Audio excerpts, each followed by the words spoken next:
dans la mystique biblique. Allons-y rapidement, s'il vous plaît.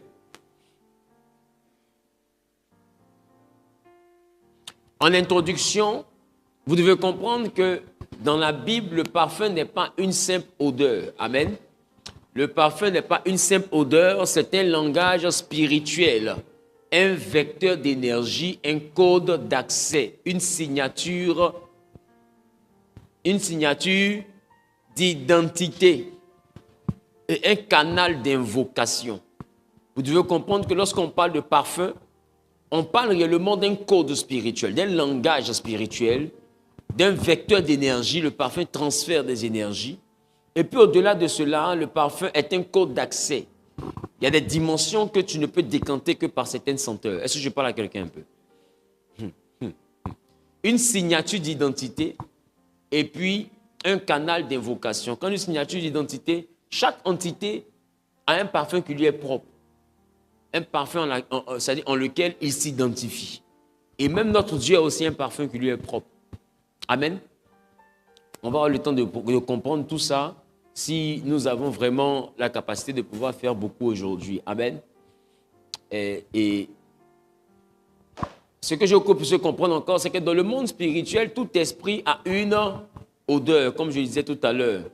Toute entité se reconnaît dans quoi? Par sa fragrance. C'est quoi la fragrance? La fragrance plutôt, c'est une odeur, d'accord? Et toute dimension possède une atmosphère olfactive. Vous comprenez? Donc, les dimensions, les différents paliers du monde spirituel sont certains mondes dans le monde, certains angles dans le monde spirituel sont accessibles par des senteurs. Vous devez donc comprendre que les odeurs permettent de communiquer entre le visible et l'invisible.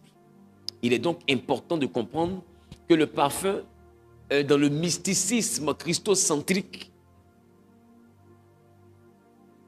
c'est ça?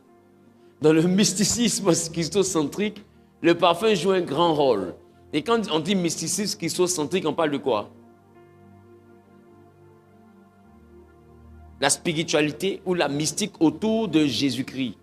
Vous allez comprendre avec moi que Jésus-Christ lui-même, pour revenir à celui qui est le centre du mysticisme christocentrique, Jésus-Christ qui est le Christ lui-même, lorsqu'il y a eu un don de parfum, qui se rappelle de ça?